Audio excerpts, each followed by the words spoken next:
Hi everyone, thanks for joining us. I'm very happy to be speaking today with Walter Block and Ellen Futerman, and we're going to speak about their book, The Liberal Case for Israel, but also about Israel overall and the way, there you go, Walter is holding up the book. And we're going to speak about the book specifically, but really about the topic. Israel or the Zionist movement, maybe to be more exact, does it follow, at least to some extent, the principles of classical liberalism and or libertarianism? And we'll see what's the difference and where exactly it falls. Let me read out the bio. I'll do it very quickly and very, I kind of shortened it because if you read the entire bio, it's going to take me like 5 minutes. Walter Block is a professor of economics at Loyola University and senior fellow at the Mises Institute. He earned his PhD in economics at... Sorry, I am no longer a senior fellow at the Mises Institute. I used to be, but I was kicked out because of my views on Israel. When were you kicked out? Maybe a week ago. Seriously? Wow, interesting. Okay. Well, that's going to be another topic to discuss. So, I should say then that you used to be a senior fellow at the Mises Institute before they canceled you. Walter earned his PhD in economics at the now infamous Columbia University. He's the author of more than 700 refereed articles, 3 books, and he lectures at Harvard, Princeton, Chicago, Berkeley, etc. And I should also say that Walter is old enough to have played chess with Friedrich Hayek, and he even met Ludwig von Mises.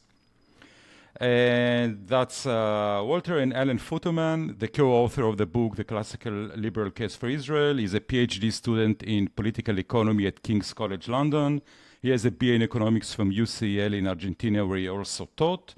And his work has been published in journals such as the International Journal of Finance and Economics. Accurate enough? Do you guys want to add anything to my shortened version of your bios? Yes, I want to add that I shook Mises' hand and I never washed it, so it's a little dirty, but if you shake my hand, you channel Mises. Okay. That's great, although I'm never going now to shake your hand. Don't be offended by that. But with all the respect I have for Mises, I do cherish my health. So I should start, I guess, by if the topic is the liberal case for Israel or for the Zionist movement, really, then I think the first question should be, what are the principles of classical liberals that are relevant to the question of Israel liberal or not, and why is the book titled Classical Liberal rather than Libertarian? What's the difference? So on. Well, let me start in on that one, and Ellen can add to what I say, I'm sure. The way I see libertarian movement, there are really 4 levels of the libertarian movement, and the essence of it, or the principles of it, are 2. One principle is the non-aggression principle. Do not initiate violence against anyone else. Now, it's okay to engage in boxing, and I punch you and you punch me because we agreed to hit each other. But unless there's an agreement, and voluntary sadomasochism should be legal also, libertarianism is a theory of what should be legal, and the initiation of violence should not be legal. Therefore, there should be laws against murder, rape, theft, kidnapping, arson, fraud, whatever.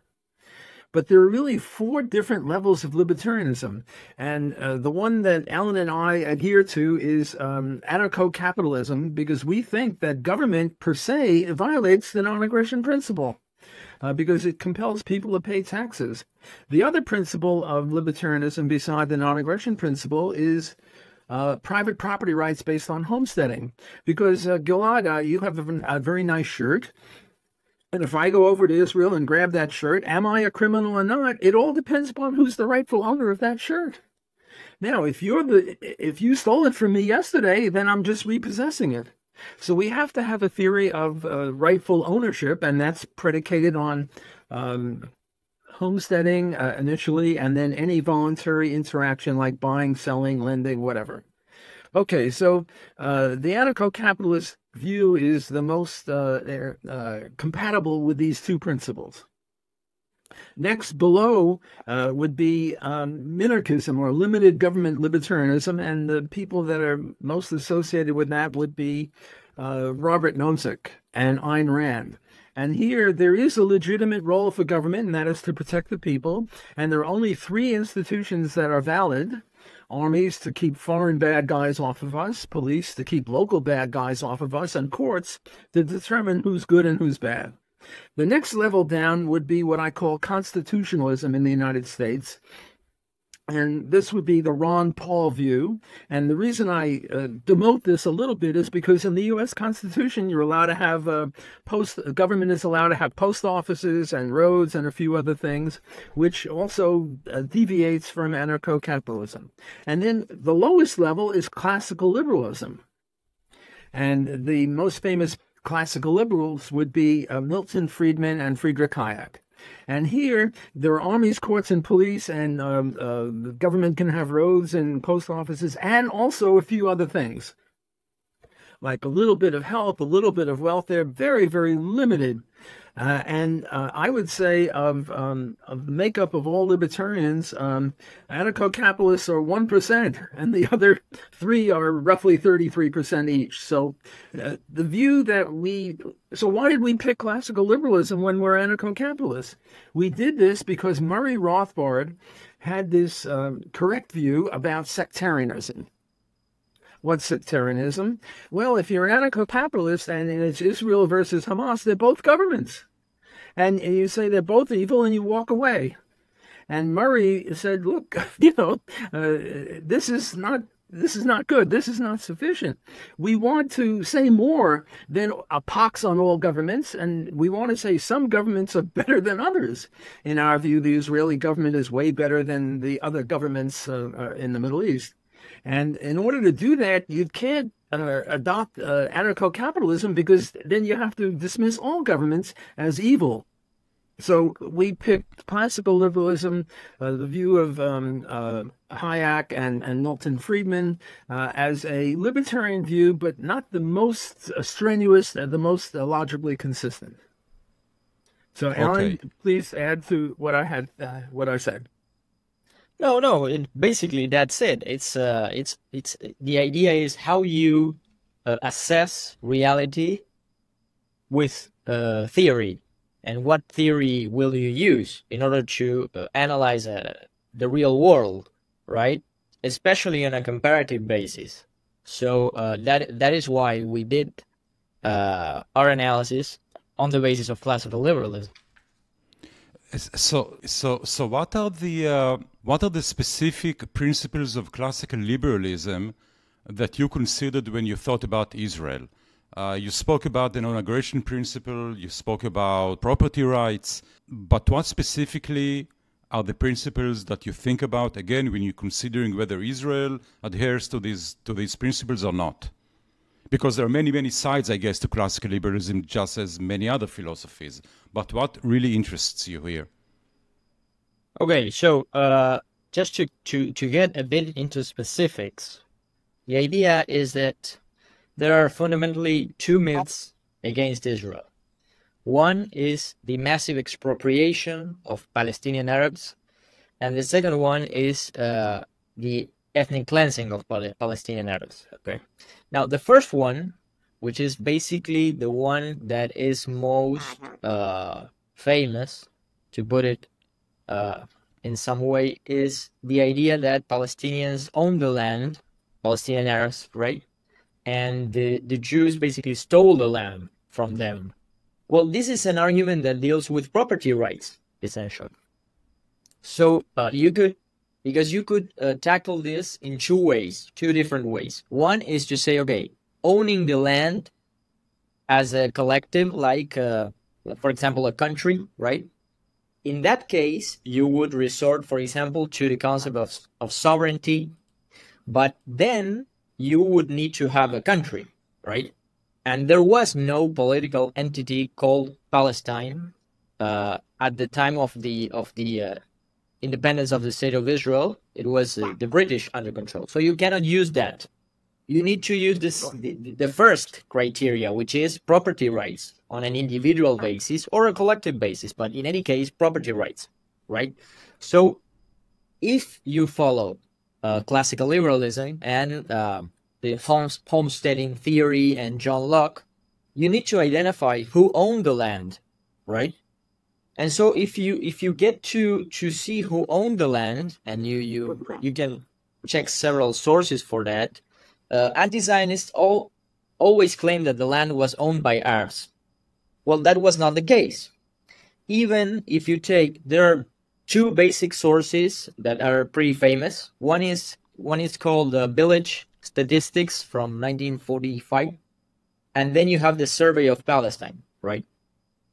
Which were research fundamentally that were used or commissioned by the British.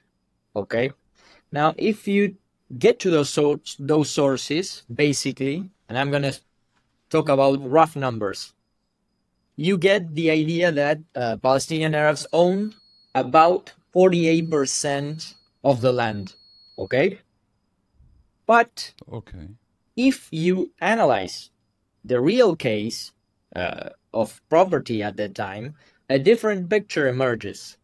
Now, in this respect, you could see that even if you take the 48% figure, you see that they did not own most of the land. You could say roughly half, right? But not all of the land. Now, if you check the categories of land, because that's what's relevant in order to identify if the property was owned legitimately on a classical liberal basis, you see that a large proportion of that land which was regarded as Arab was not homesteaded. How do we know it? Because it was regarded as uncultivable or uncultivatable. Okay, so if it wasn't cultivable, it doesn't mean that you cannot cultivate it, because technology changes, right? But it means that, yeah. Sorry, Alan. Can you dwell a little bit on the meaning of the word homesteading? Because I think this is perhaps the key to this the entire topic. What does it mean to homestead? To homestead means to basically to mix one's labor with a virgin resource. That's the basic definition or idea behind Locke's concept of this homesteading theory. But of course, Walter could explain it much better than I.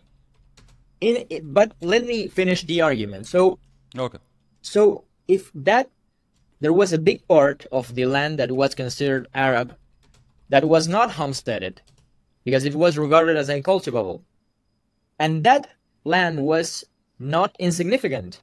So if you consider only the land that was regarded as cultivable, owned by Arabs or regarded as Arab, you get about 29% of the land. Okay? What year are we talking about? The land of Palestine. No, but when? When? Before the establishment of the State of Israel. I'm talking about the entire terrain, right? West from the Jordan River. Because we have to remember that the mandate for Palestine included Jordan as well. And Jordan is, let's say, it comprises above 70% of the entire land. So, roughly a third, which it's less than a third, actually. That is what I'm saying, that 30% of that third is what was regarded as Arab, and it was cultivable. So we could assume that they homesteaded, right? At least on the face of it. But if one checks the figures for the Jewish land, right, one sees that they owned, and even anti-Zionists will accept it, about 7% of the land. Okay? So you say 7% versus 30%. You could say Jews own less land. Okay. But you cannot claim that Arabs own most of the land or all of the land. That's number one. But then, if you see of the land where the State of Israel was established in 1948, you see that Jews owned about 9% of that land, and Israeli Arabs owned about 3%, while 16.9%, let's say 17%, was abandoned by Arabs that left and went primarily to the West Bank, Judea and Samaria, or the Gaza Strip, or outside of the area after the war, right? Some of them fled voluntarily, and a small minority was displaced as a result of the ongoing war. We'll get to that later. But so, why is this relevant? Because on the land where the State of Israel was established in 1948, we see that 20% was regarded as Arab. I don't say owned, because a part of that 20% was regarded as uncultivable. 9% was owned by Jews, and so you get to the point to say, okay, so the other 70% was owned by government. It was not owned neither by Jews nor by Arabs. That included, of course, 2/3 of the terrain, which is basically the Negev desert. And so you cannot claim that the State of Israel was born on stolen land. That's simply not true, not even if you take into account what anti-Zionists say. But moreover, this idea that the Arabs own legitimately 30% of the land is debatable as well, because there are certain figures and statistics that show that there was not much homesteading being done to that extent by Arabs. For example, 55% of agricultural investment was done by Jews. Okay? And we are saying what percentage? 55%. And so by that time, but how could that be possible? We're saying that 30% of the arable land was owned by Arabs, and let's say about 6% was owned by Jews. Very difficult to conceive, right? 75% of livestock was owned by Arabs and 25% by Jews. Again, this is it's difficult to understand if the difference in land was so so important. Moreover, in terms of population, Jews were half that of the Arabs in terms of total numbers. So we could actually believe that the Arabs owned, let's say, 3 times more land than Jews. Okay? So we could say they own, let's say, between 20 and 30%, right? But not more than 30%. At the same time, you could check sources. Like, for example, there is a very interesting book by Stein. I don't remember the name, but it's the surname is Stein. In the 80s, he published a book called The Land Question in Palestine, if I'm not mistaken. And he claims that these figures and statistics that regard that Jews own about 1.5 million dunams at the time of the establishment of the State of Israel. It was more. It was 2 million, which means that of the land where the State of Israel was established, the Jews owned about half of the cultivable land, and they owned at least 1/3, or roughly 1/3, of the total cultivable land in Palestine. Okay, if you take the entire land as a whole. So the first myth, which is that the Jews stole land from the Arabs, basically that's not true, because the Arabs didn't own the land. They didn't own most of the land. They owned a part of the land, and so did the Jews. Now, you could claim that they had a right to form, let's say, a second Arab state after the first one, which is Jordan, in the part where they had a demographic majority and they owned a significant part of the land, but they rejected it. So that's the first point. They rejected it. Now, the second point is that if there would have been one state for both populations, in classical liberalism, there is such a thing as the right to secession. So there is no reason to believe that Jews would not have had a right to secede to form their own state. And the third point, important point, is that if Jews owned 5%, 6%, 7%, 9 or 11%, it's irrelevant to the core of the conflict. Because even if Jews and anti-Zionists, even them, recognize that Jews own at least 7% of the land at the time. But even so, they were attacked. And the intention was to destroy and kill the Jews and expel them. So that's myth number one. And that is why it's related to classical liberalism. Sorry that I extended, but it was important to. Walter, would you like to? Yeah, I'd like to add on to clarify just a little. What is homesteading? Homesteading means you mix your labor with the land. You approach a virgin territory that's never been touched by human feet or hands, and you clear the rocks away. You cut down a tree. You put in a corn crop, things like that. That's what homesteading is. And the chief exponent of this as a justification of ownership of land is John Locke. In the tractate Baba Metzia, if I'm not mistaken, they go into this even more deeply. Exactly how many rocks do you have to clear, and how many trees do you have to cut down? It makes John Locke look, I wouldn't say superficial, but it really digs deeply into what homesteading is. For example, in the United States, east of the Mississippi, it's more fertile than west of the Mississippi. And according to Murray Rothbard, a family of 4 could do 160 acres because it was pretty fertile.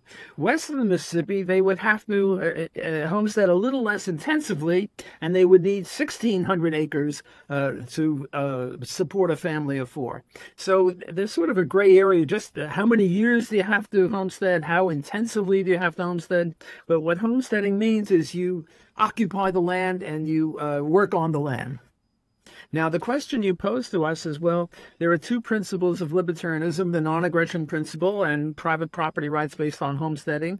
How does that apply to Israel? Well, take the non-aggression principle first. Who is engaging in pogroms against who? Who is starting a fight? Bibi Netanyahu had this wonderful phrase, I can only paraphrase it, a beautiful statement. He said, if Israel put down its arms, there'd be no more Israel, and there'd be no more Jews. If the Arabs put down their arms, there'd be peace. This is they say, well, the state of Israel stole land. But long before 1948, there were pogroms all over the place, and they were not started by Jews. They were started by Arabs against the Jews. So based on the non-aggression principle, Israel is justified. And also based on the homesteading theory. Look, even Murray Rothbard, perhaps the most strenuous anti-Zionist of all libertarians, acknowledged that Israel had the right to 7% of the land in 1948. Well, suppose that that's what happened. What would have happened is that all the armies from 7 different countries would have attacked the small amount of Jews, and the Jews would have won, and they would have been justified. I mean, if country A attacks country B unprovoked, gratuitously, and country B wins, and at the end of the war they occupy some of country A's territory, like the Golan Heights or the Sinai, or well, they have a right to keep it. Because you shouldn't be invading anyone. Now, take the case of 1948, when the 7 or 5 Arab armies were attacking the baby country of Israel, and a lot of the Palestinians left. Some of them were afraid. There's a war going on, and you don't want to be in the middle of a war, so you run away. Others ran away, not because of that, but in order to cooperate with the invading armies. Because what the invading armies said, the generals, they said, look, Palestinians, go away for a week or 2, and then we'll mop up all the Jews, and then you come back, and whereas if you stay, it'll be harder for us to slaughter the Jews because, you'll be in the way. And at the same time, there were about 1 million of those people that left, roughly maybe 900,000. But at the same time, there were many, many Jews who were kicked out of Egypt and Syria and all the other countries around there, and they lost their land. So what should have happened in some sort of justice situation is there should have been a swap. Namely, the Jewish land in Egypt and Syria should be given to the Palestinians who left, and their land should be given to the Jews. There should have been a swap. Well, the Israelis integrated the Jews from these Arab countries, but the other way it didn't work out. There was no symmetry here. They kept them in these camps, and in order to show that Israel is cruel and all that stuff. But the point is that a lot of them left in order to cooperate. And if you're cooperating with the enemy, and they wanted to have the right of return, which would have meant that there couldn't really be a country of Israel, which would be a safe harbor for Jews. Okay, so a couple of questions, and actually before I actually ask questions, let me just try to recap, I think, the principle of what you're saying. You're saying basically, if you're coming to a land, say Israel, and you have a bunch of villages, one is over there, one is over there, one is over here, and they're all kind of scattered around. They're not part of a state, let's say. All of the land, most of the land between those villages, those, remote villages is uncultivated. No one is doing anything with this land. Then you can't say that the mere fact that these villages exist, that the entire land, the entire country is owned by them because they haven't done anything with the land. They haven't declared themselves as a state, although I'm not sure what's the significance of that in the eyes of the liberal or libertarian philosophy.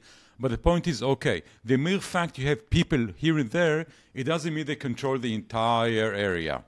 If you go to an empty area between two Arab villages or Jewish villages or whatever, right in the middle, and there's no one there, there's nothing there, it's a marsh, no one has ever touched it, either because of laziness or lack of economic need or because the technology is in there, whatever.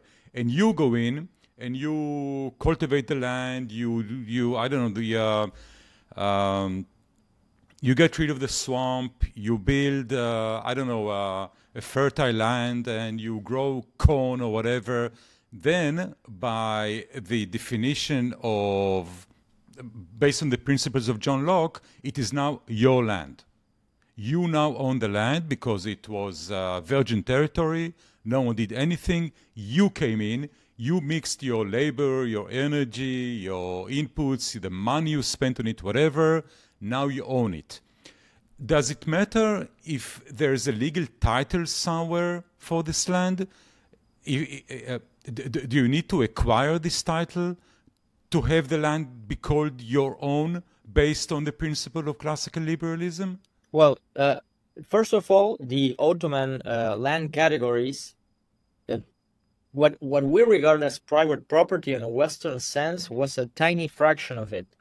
Most of it were different categories of government ownership that were given as concessions, that there were different conditions and they would revert to the state in certain circumstances, or were concessions or gifts by the Sultan, or you name it. So most of the land was owned by the government. It's not the case that it was owned by private individuals as we understand it in the West. Okay, so the titles were not as kosher as one would have it.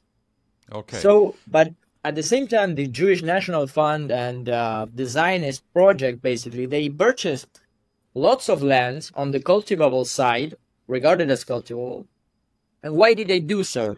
Because they regarded that the titles were kosher? No, because it was the only way to legally acquire land at the time. But the relevant thing is, what did Jews do with the land? And they worked the land. So they homesteaded it, basically.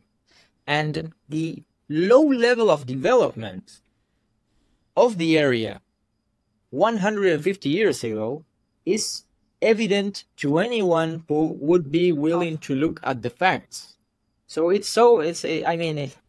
for example, just to give you an example, 1890, the last decade of the 19th century, there were about 450,000 Arabs and about 50,000 Jews. Okay, the level of development was extremely low. okay, extremely low, and I'm being generous. And now today there are like 10 million people in Israel, and you have 2 million in the Gaza Strip, and you have 3 million in Judea and Samaria, or otherwise known as the West Bank, more or less.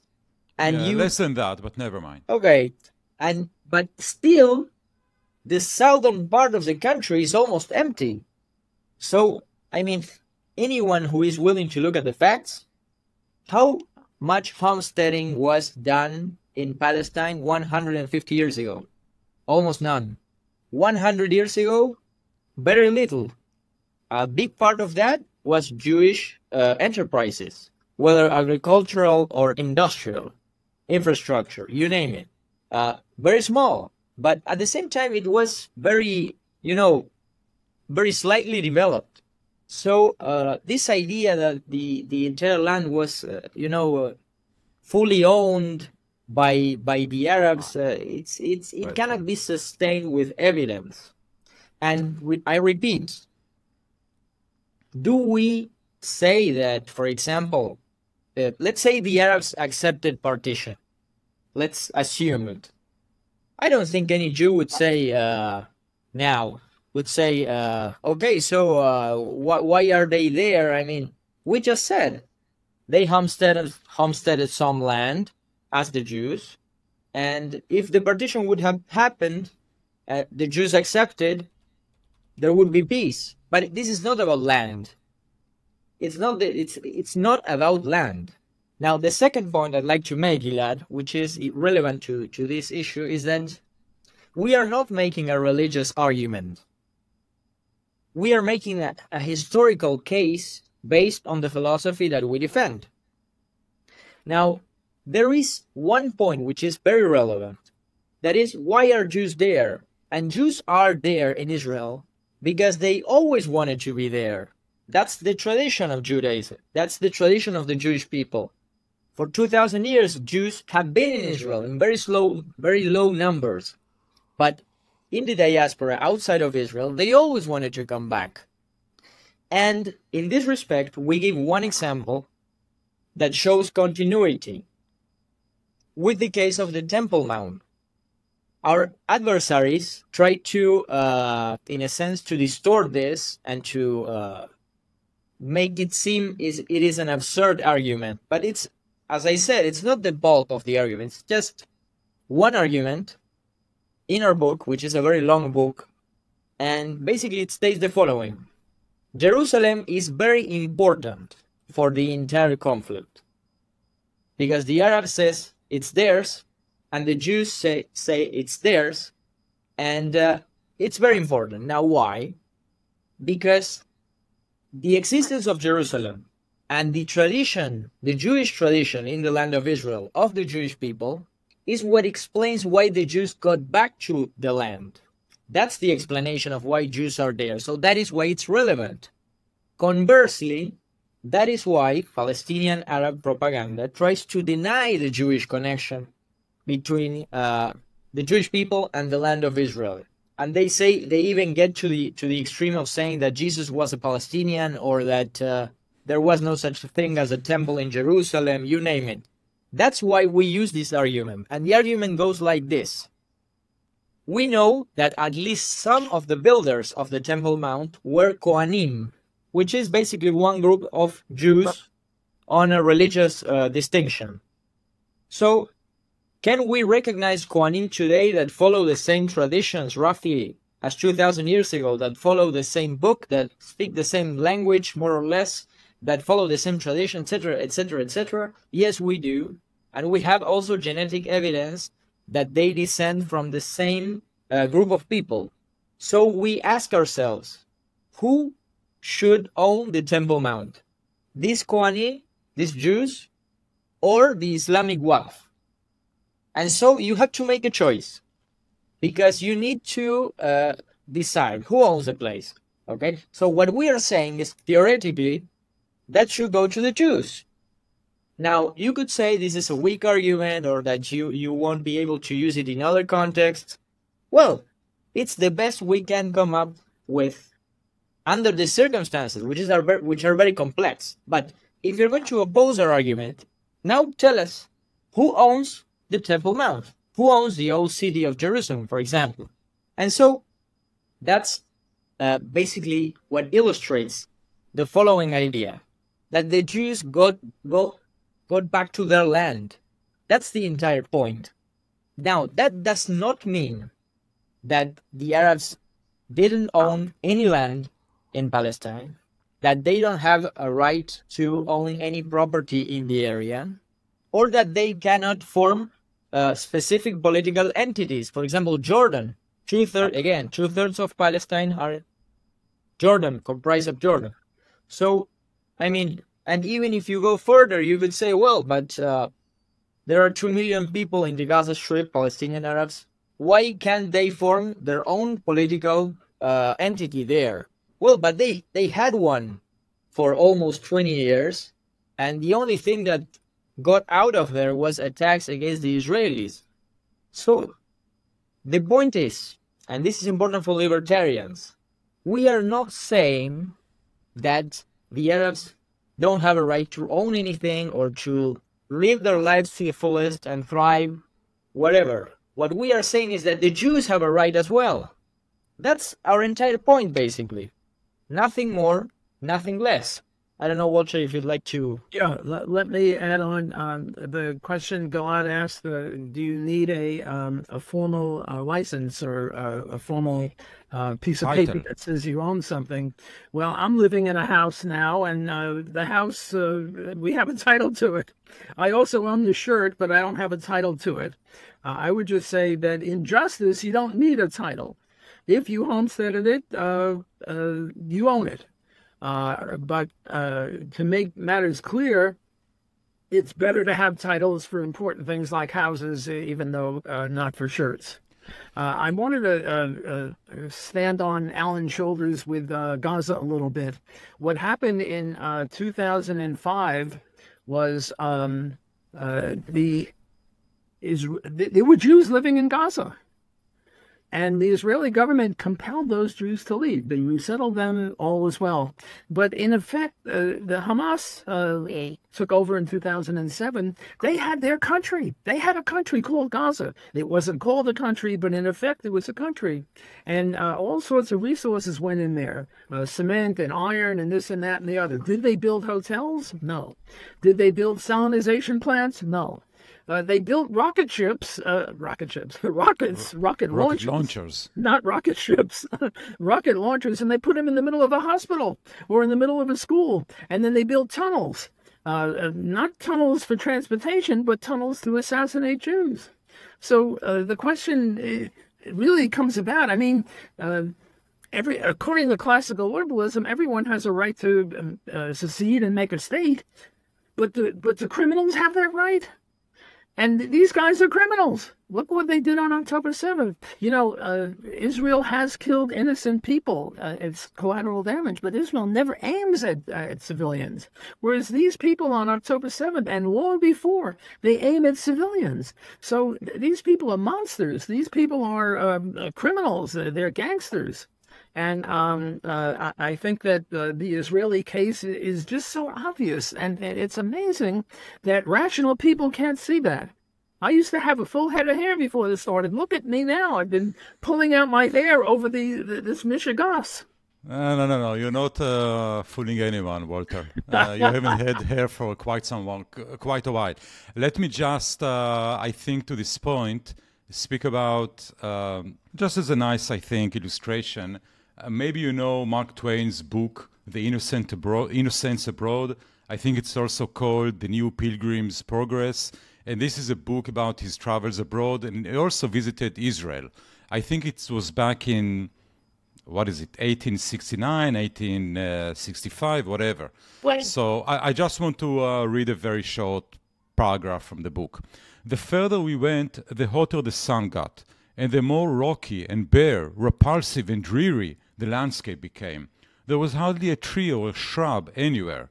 Even the olive and the cactus, those fast friends of a worthless soil, had almost deserted the country.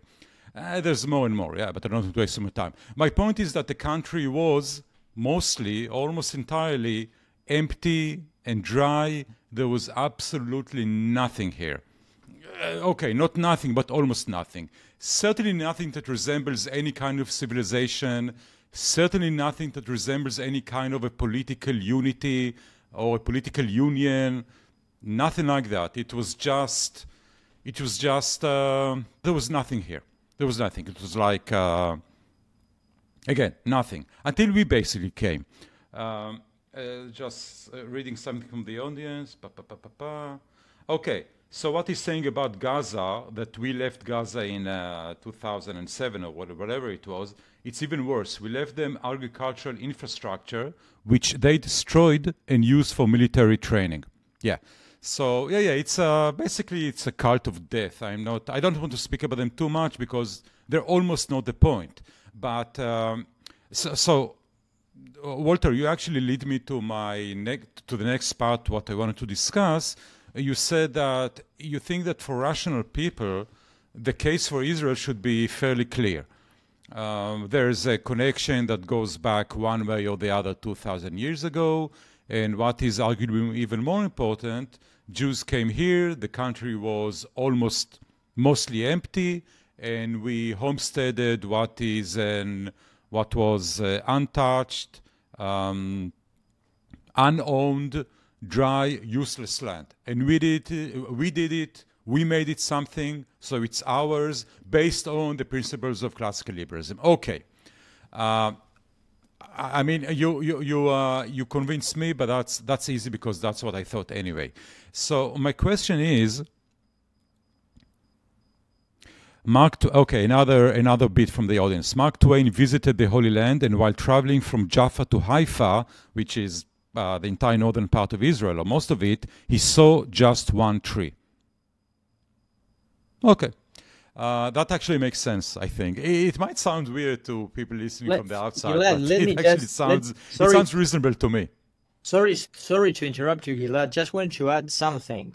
Everything I said about Jewish homesteading is by the time the state of Israel was born. Because after that, there was massive homesteading in Israel. Anyone that goes to Israel today will see that literally civilization never stops. Perhaps when the Negev begins, and then even more. Last time I was in Beersheba, which was like, I don't know, let's say 2 years ago, I couldn't believe my eyes of what I saw. Last time I was in Beersheba before that was like 10 years ago. And it didn't look like it looks today. So, my point is that the fact that Jews worked the land and they created, okay, we know it's not, laissez-faire capitalism. It's not a Rothbardiana, but it's an example of entrepreneurial capitalism to the extent that it's allowed to operate. For example, in the high-tech sector. Other sectors have problems and there is bureaucracy, taxes, regulations, we know that. But the point is, nobody can deny that Israel has been built up by Jews. And they created Israel. They made the land theirs by their work. So that is what we say it's a pure example of this John Lockean idea or ideal, right? In that sense. Sorry. Okay. I wanted to add to that, Jews made the desert bloom. They say that, and it's true. A lot of these aphorisms come based on the truth. I wanted to give a quote from Golda Meir.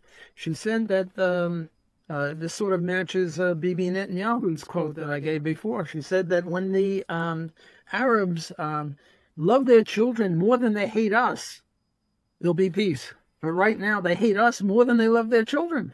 They use their children. It's interesting. She said it how many years before Sting wrote this song about I hope the Russians love their children too? And what's amazing is that when you hear the Sting song about the Russians, it actually, Russians do love their children too. What's amazing about Arabs, or at least those that surround us, is that it's not even clear that they love their children too. The culture is so messed up. But never mind. Again, this is not about them. It's about us to some extent. So Walter, you said the case for Israel should be fairly rational, very obvious for most people. So explain to me what's happening with the U.S. libertarian movement. My first question that I wanted to ask you, I wanted to prove that it's actually written here, but you can believe me. I wanted to ask, is Walter being mistreated by the Mises Institute? And I guess you gave that answer about 40 minutes ago. So explain to me. And sorry, just for people that didn't hear, the Mises Institute, which is I think the leading think tank for Rothbardian type of libertarianism in the US, where you were a very important figure for many, many years, they basically kicked you out a week ago because of your position on Israel. So explain to me what's going on there. And let me also add that after you wrote your book with Alan about the classical liberal case for Israel, one of the other leading figures of the libertarian movement, the other name that is maybe more synonymous with this movement, other than maybe yourself, Hans Hermann Hoppe, wrote a lengthy, not a lengthy, a pretty, 9 pages response to your book, where he calls you an unhinged, bloodthirsty monster. And then he says somewhere here, an unhinged collectivist taken by genocidal impulses. So my question is, this type of language, and it was supposed to be a scholarly article, points to either some kind of hysteria, I don't know, him losing his faculties, just hates you for some crazy reason. So my question is, what's going on here? Is it that your type of libertarians in the US, do they have the right information and are just legitimately reaching different conclusions? Are they being misinformed? Are many of them actually agree with you but are afraid of being excommunicated because they don't have your position and they're more worried about their future careers? Just like overall in the US, people aren't saying their real opinions because they're afraid of being cancelled. So also libertarians are now afraid of being cancelled by the Mises Institute, which now proved itself to actually being part of the cancel culture. Or is it just pure anti-Semitism, which I guess is correct in some cases? I mean, we have some percentage of the population which is just anti-Semitic, and I guess some percentage of libertarians could be anti-Semitic. So what do you think is going on here? Mr. is going on here. A lot of craziness going on here. Sorry, were you surprised to be kicked out of the Mises Institute? Well, I'm not really kicked out of the Mises Institute. I still write for LouLockwell.com, and I still publish in the Journal of Libertarian Studies and the Quarterly Journal of Boston Economics. I was only kicked out of my position as a senior fellow. I was demoted from my senior fellowship, if you could put it that way. Now, I can't believe that it's... Can I just say it sounds really stupid and infantile to do something like that? I mean, if you want to cancel someone, just kick him out. I mean, demoting for what? Senior fellow to just a fellow? I mean... No. I'm sorry, but it sounds so stupid. Yeah, I agree. Again, I understand kicking you out. I don't understand demoting you. Yes, I've been demoted. I haven't been kicked out yet. But with this show, I might get kicked out, Gilad, and I'll be blaming you. No, of course, I'm just being silly. Look, I can't believe it's anti-Semitism, and I am aware of anti-Semitism. I'm Jewish. How can I not be aware of it? Because Mises was Jewish, and it's called the Mises Institute. But if the title of the organization were more cognizant or more compatible with what really goes on, it would be the Mises Rothbard Institute, or maybe even the Rothbard Institute, because I think Murray's views are more dominant. Dominant, thank you, at the Mises Institute. But at least the Mises Rothbard, but they're both Jewish. David Gordon is Jewish, and so I can't believe it's anti-Semitism. And also, I believe you don't think Jews can be anti-Semitic? I have no doubt Jews can be anti-Semitic. I mean, don't you have white people going around claiming that they should pay reparations to black people no matter if you can identify a connection to what happened 150 years ago? I mean, don't you have men going around saying that men should be castrated and women are queens and stuff like that? You have a lot of people that hate themselves, so why can't Jews? Yes. Oh, no, you're right. I mean, a self-hating Jew is almost, like an idiom these days. You're right. There are self-hating Jews, but I know Murray Rothbard. I was friends with him for many years. I don't believe that. I just think he's mistaken. But no, of course. Again, I emphasize that I'm sure that people can reach different conclusions than ours, even if they have access to exactly the same information. I mean, we're not fallible. Who knows? Maybe we're wrong and they're right. But I'm sure there are many people, again, libertarians and overall, that are wrong because they're being misinformed. And I wonder how many of them, again, I'm kind of repeating myself, I apologize, do it because just they hate Jews. Well, I mean, look, sorry, Walter, I'm sorry that I'm cutting you again. That's but, okay. When I read Hoppes calling you a genocidal maniac, basically, an unhinged lunatic, murderer, or whatever, it's a bloodthirsty monster. It's very hard for me to treat that as something that is being voiced by a rational person. It sounds like a very hateful guy spewing a lot of hate. I couldn't agree with you more. That's it.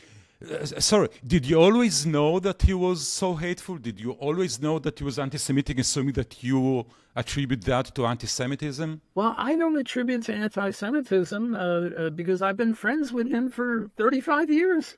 And he knew I was Jewish, and he loved Murray Rothbard, and Murray Rothbard was Jewish, so I find it difficult to think of it as anti-Semitism.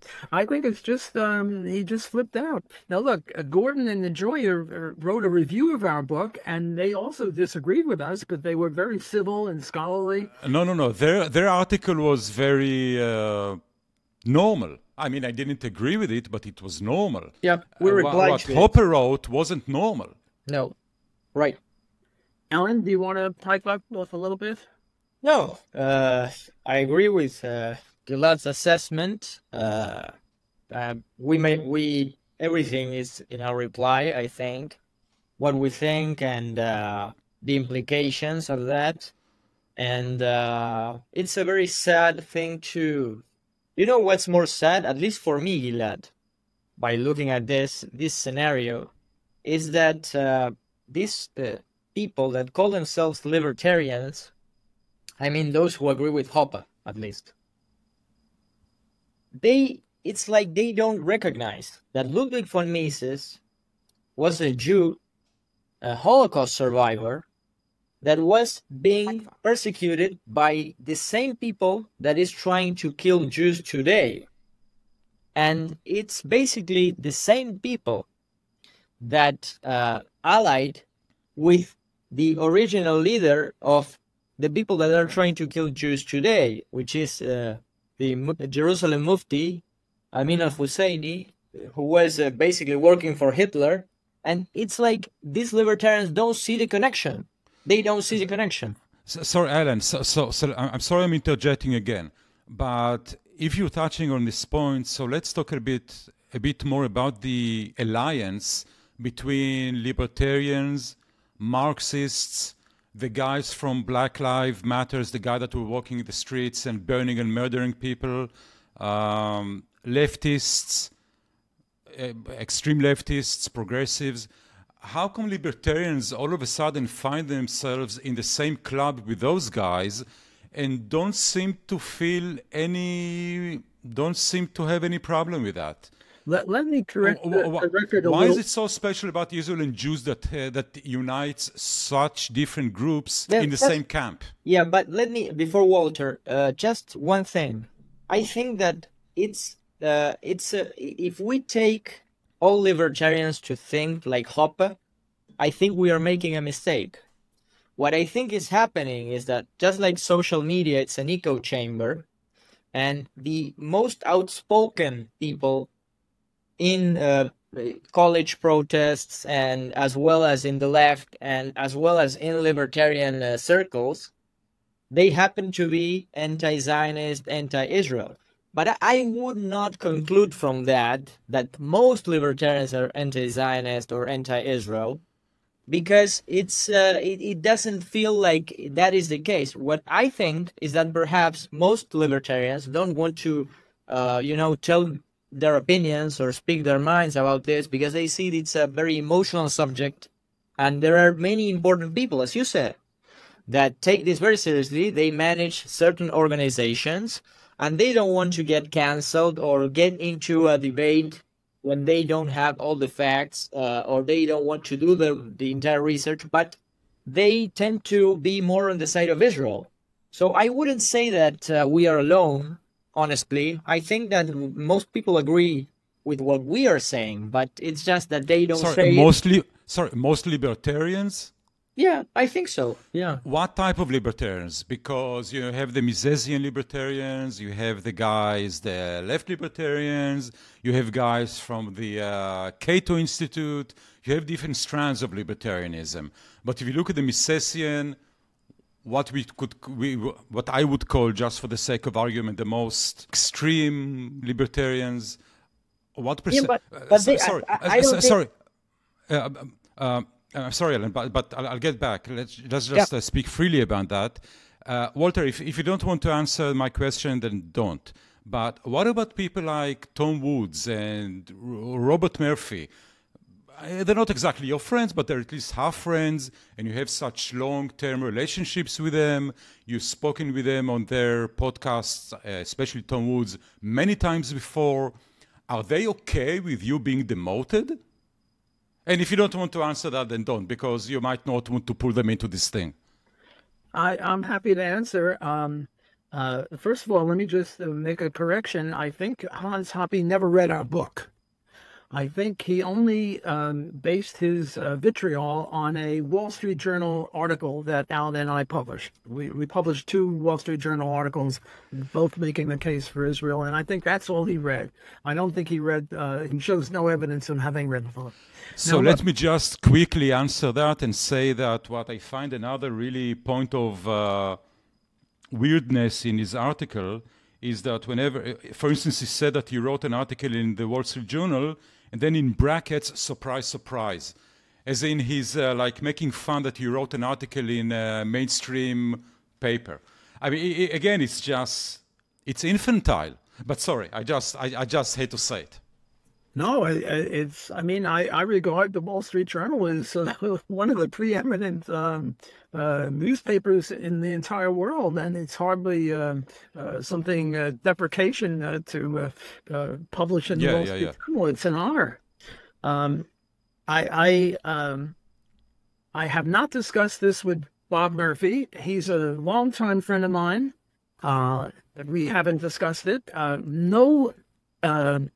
I don't know that anyone else really knows that I've been demoted from my senior fellowship at the Mises Institute. Maybe. Sorry. I mean, who demoted you? A person had to be the one demoting you. There wasn't any I yet, I guess. So who's the person? It was Tom DiLorenzo. And Tom DiLorenzo is the president of the Mises Institute, and he, I thought, was a friend of mine for 35 years. And he could have written a note saying, look, we hate to do this, but the donors don't like it. He could have said something, but he was very acerbic. All he wrote was, and Al sent his letter.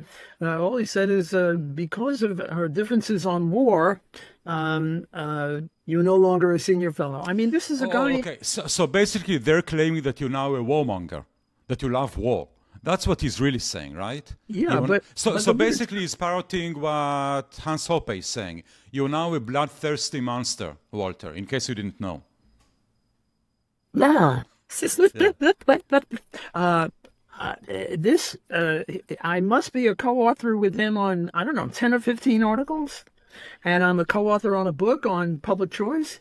I regarded him as a friend. When my daughter was studying at Johns Hopkins, he was also in Baltimore. He was very nice to her.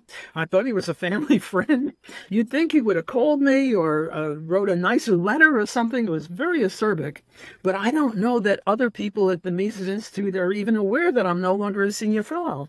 I don't know. Tom Woods did have orchestrated a debate between Alan and who was it, Alan, that you debated with Tom Woods? Yeah, Jeremy Hammond. Which I regard as eminently reasonable. You know, if you have an issue that people disagree upon, the way you get 1/1,000,000th of an inch closer to the truth with a capital T is you have a debate. You know, thesis, antithesis, synthesis, whatever it is.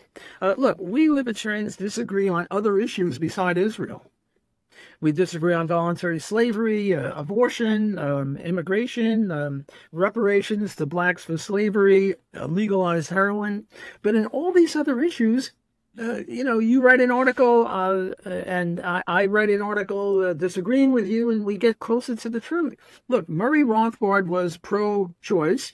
Ron Paul is pro-life. You can't get two more highly credentialed libertarians than that. And yet they never said a nasty word to each other, and nobody ever said a nasty word to either of them. Nobody kicked them out of the Mises Institute. The idea is just ludicrous. But somehow the Israeli thing grabs people in a way that none of these other disputes grab people. Yeah, amazing, amazing. It's just appalling. But I wanted to say that I regard still the Mises Institute as the preeminent libertarian and Austrian think tank or institution. I disagree with Murray on many, many issues. I must have 10 articles criticizing Murray. In addition, yeah, but he never kicked you out of his house. Never. Murray and I were friends until he passed away, and we don't have this cancellation, but here we do. But I regard the Mises Institute as the preeminent Austro-libertarian group. However, that's only the Mises Institute. There's the Cato Institute, which is much more pro-Israel. Reason Foundation is much more pro-Israel. So I agree with Alan. I would say probably 75% of libertarians favor Israel and 25% don't, which is roughly my assessment of the overall population of the U.S. Sorry, you think 75% of U.S. libertarians actually are in favor of Israel? I think so. And I think also 75% of the overall population is in favor of Israel. And don't look at Columbia University, my old alma mater, or UCLA or MIT or Harvard. Yes, you have a bunch of students, and some of them are self-hating Jews. You were talking about that before. There are Jewish students there, although most of the people that are protesting at these universities are not students. But my assessment, roughly my guesstimate, is that 75 or 70% of the libertarians and of the overall population in the U.S. favor Israel. And they don't much like the fact that Biden stabbed Israel in the back. Right in the middle of the fight, he's saying, well, you can't have these weapons that were promised to you. Okay, good. I'm sorry I'm interjecting again because you're leading me right for my next question.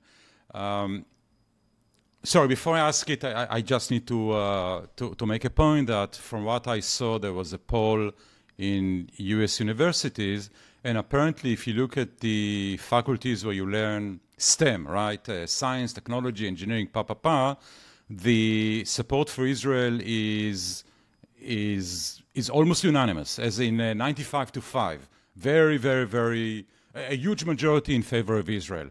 When you move to economics, still a very large majority in favor of Israel, although not as extreme as in the case of STEM. And where you see more support for Hamas, which is, by the way, pretty amazing because we basically support baby murderers. But anyway, the support for Hamas comes only from humanities, which is, of course, a very strange word to use in this context. I just wanted to make this point. But what I wanted to discuss now is exactly that: Biden, Israel, U.S., weapons, and all that stuff. Because you said that other parts of the libertarian universe in the U.S., Cato Institute, Reason, whatever, they do support Israel to some degree, or maybe to a large degree. But what is unique about them, or what is unique about the Mises Institute is that the Mises Institute, as well as you yourself, are isolationists, right? You don't want any kind of entanglements outside of US borders.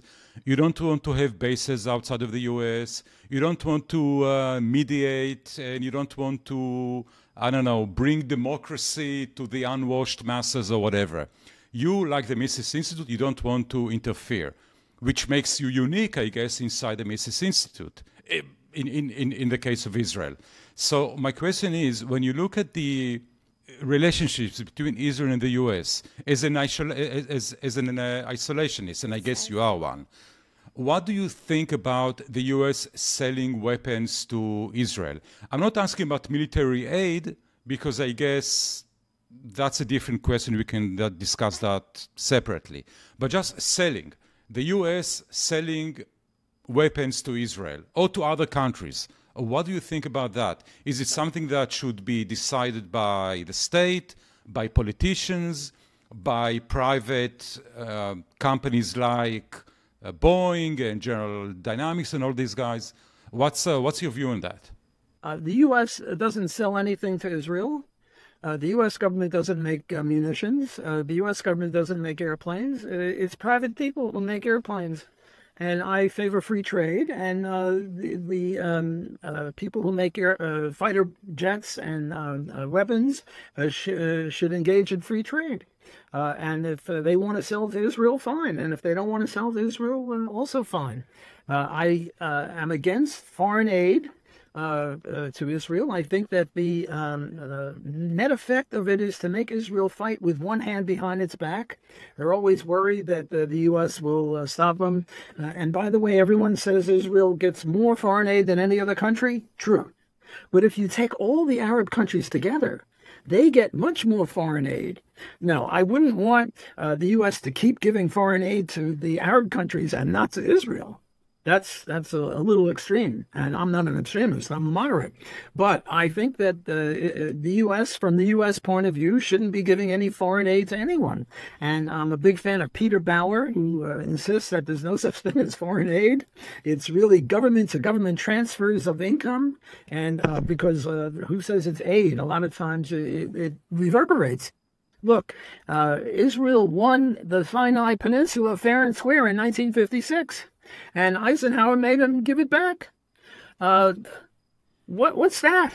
And Israel, I think it was Naftali Bennett who said that, that if we didn't care about the civilians, this war would not have been 6 months, it would have been 6 hours.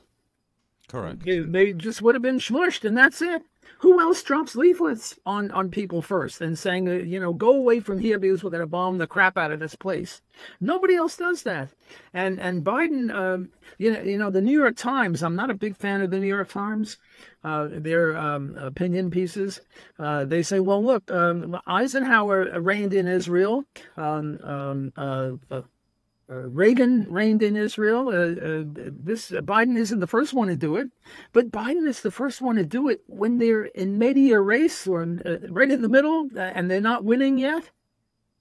Whereas Eisenhower did it after the war was over. Reagan did it when Israel was clearly in the ascendancy. But it's very hard to fight an enemy that embeds itself in the civilian population and uses its own people as shields. Well, one of my favorite cartoons is there's an Israeli and an Arab person shooting at each other, and there are two baby carriages. And the Arab is behind the Palestinian baby carriage, and the Israeli is in front of the Israeli baby carriage. That's what they do. So it's very difficult to fight. And now Israel is a pariah state, and South Africa is making the case that Israel is a war criminal. This is just nonsense on a stick. What do you think? One of the things I'm hearing, and I think it makes sense, is that most of the protests against Israel, especially the more vitriolic ones, are being performed or being orchestrated by the same people that orchestrated BLM and the transgender movement and all of those guys. What do you think the connection is here? Why is it the same people doing the same stuff? Forget about why the libertarians all over, some of them are all of a sudden joining the crazes. But still, forget about the libertarians for a second. What's the connection between Marxism, BLM, transgenderism, and all that stuff to Israel? My favorite is Queers for Palestine. Queers for Palestine. You have to love Queers for Palestine. I mean, if a gay person went over to Gaza and have a sign, I'm gay, that would be it. I mean, this is just, you can't make this stuff up. I mean, if this didn't exist and I accused them of it, they were going to say, well, that's crazy. Nobody would do that. But they do it. Well, you know, you talk about anti-Semitism, and I denied it for the Mises people, and I deny it for Hantapi, but I don't deny it for these protests. There's a lot of anti-Semitism out there. And, you know, here left... one good thing about anti-Semitism is it unites the left and the right. You have the neo-Nazis, and then you have the people way over on the left, and you know, we have too much acerbacy, divisiveness, and now everyone is an anti-Semite, and everyone's together. It's wonderful. I'm kidding, of course. This is despicable. You know, we killed Christ, or whatever we did. I don't know. We run the banks, we run the Hollywood, we run, I don't know, whatever it is that we run, and we shouldn't run anything. I mean, this is just anti-Semitism. Yeah, just to add, basically it's the intersectionality and that idea that puts different groups together that are otherwise contradicted with each other, and because of the underlying premise of the oppressors and the oppressed, and if you identify a group as the oppressors, then that's it. Nothing good comes out of it, and nothing bad could be done against it. And so basically that's why the atrocities of Hamas on October the 7th are basically denied, like it never happened, or if it happened, it was to blame, it was Israel to blame, and you name it, okay? Now, I won't say, I won't deny anti-Semitism on the part of some of our critics. To be honest, really, I cannot deny it outright, particularly because of the hatred and the vitriol of the language they use. But in the end, I think, again, that not all libertarians think like this. I would say most think like us, but again, they don't want, or they either don't want to get into this debate, or they don't want to be cancelled, or they simply are not as outspoken as anti-Zionist libertarians. Basically, I think that is what's going on here. Look, I don't... Let me just add one thing to what Alan said. There is a difference between anti-Semitism and anti-Zionism. The Hasids, in 1948, were bitterly opposed to the creation of Israel because the Messiah hasn't come yet, and in their view, Israel should not come into being until the Messiah comes. Now, you can't say they're anti-Semitic, but you have to say they're anti-Zionist or anti-Israel. So, you know, there is that difference, and we have to acknowledge that. Yeah, sure. I don't want to use the word anti-Semitic too often, because sometimes if you use it, it almost sounds like you're trying to avoid the argument by simply bad-mouthing your opponents. So I would say that in most cases it's probably not the case, that it's anti-Semitism that it's fueling the other side, although in some cases it is. And certainly I wouldn't, just like you said, Walter, I wouldn't identify anti-Jewish sentiments with the anti-Zionistic sentiments, although sometimes they overlap, but not always. But I'm not sure if you guys are familiar with Andrew Tate or with Greta Thunberg. Yep. But one of the... there isn't, a lot of stuff that's funny about what's going on over the past year or so. But one of the funny points was really seeing someone like Andrew Tate finding himself in the same camp as Greta Thunberg, which he hates otherwise, and she hates him otherwise, and they're completely from opposite ends of the spectrum on almost everything other than Israel. And when I see both of them in the same camp of hating Israel and claiming Israel is a genocidal country, it's very tough to find anything to explain it other than hatred or specifically anti-Semitism, because they have absolutely no intellectual common ground on anything else. So why are they all of a sudden in the same camp here, other than maybe they're simply hating Jews? I'm just saying it is a big fact. It's a factor.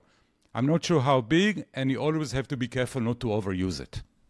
Yeah, I want to add something with regard to what you're saying and what Walter said, that it's important to analyze this type of concepts historically.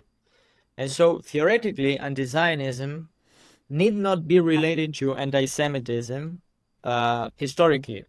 For example, there is a great book that I always recommend by Yoram Hassoni, which is called The Jewish State. And I think it's a very good book. It's a wonderful book. And it basically explains the internal struggle within groups in the Jewish people, right? That one group, just to oversimplify, right, was guided by Martin Buber, who later was one of the main brains behind the Hebrew University. And on the other side, you had basically Israeli politicians like Ben-Gurion or, for example, Jabotinsky, etc. And so at that time, 120 years ago, anti-Zionism was a philosophical perspective that basically regarded the idea of a Jewish state as a form of harming the pure, innocence of the Jewish people, that without a state, they didn't have connection with political power, with military power, and with everything that goes with it, okay?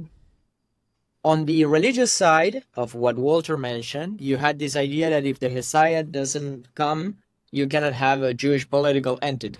Okay, so you could say theoretically that anti-Zionism is different from anti-Semitism.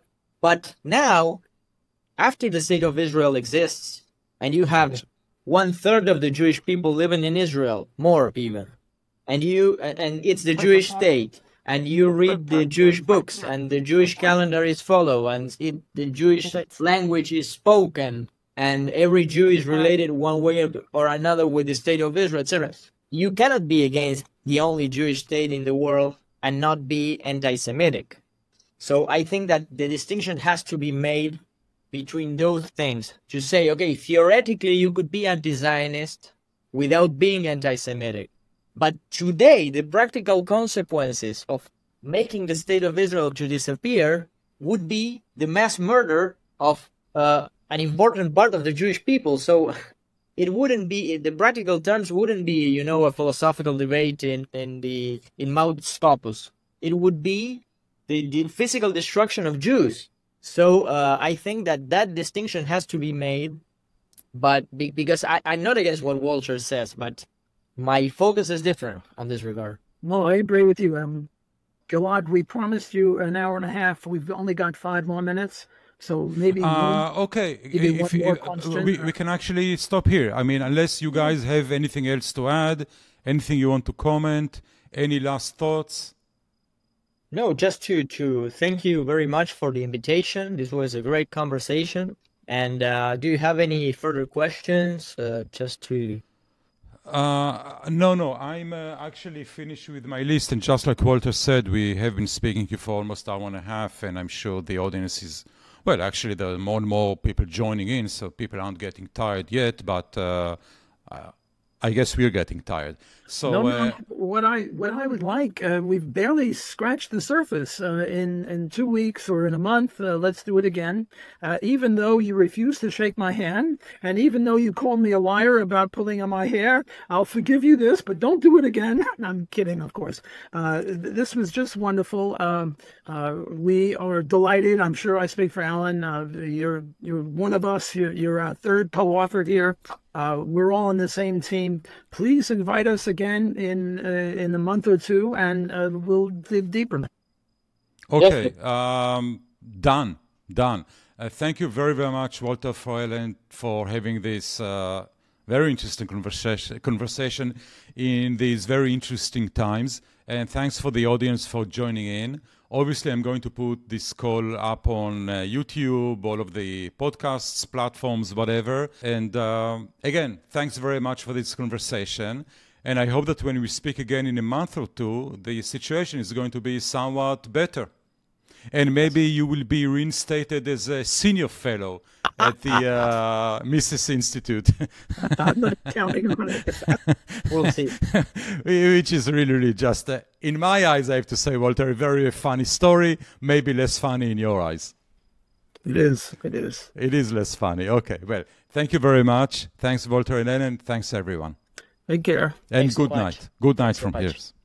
Bye. See you. Bye-bye.